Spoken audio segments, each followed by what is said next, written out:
আসসালামু আলাইকুম বন্ধুরা। আজকে আমি নিয়ে এসেছি একটা স্পেশাল ভর্তার রেসিপি। এটা হচ্ছে টক পাতা বা মেষ্টা পাতা বা ইংরেজিতে যেটাকে বলে রোজেলা লিভ।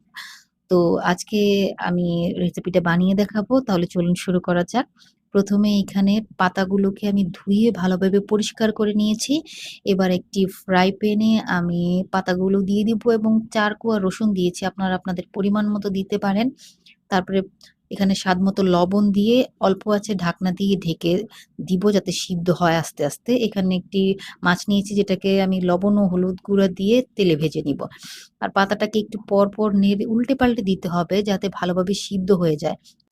এখানে ৪ টা শুকনা মরিচকে ভালোভাবে টেলে নিব।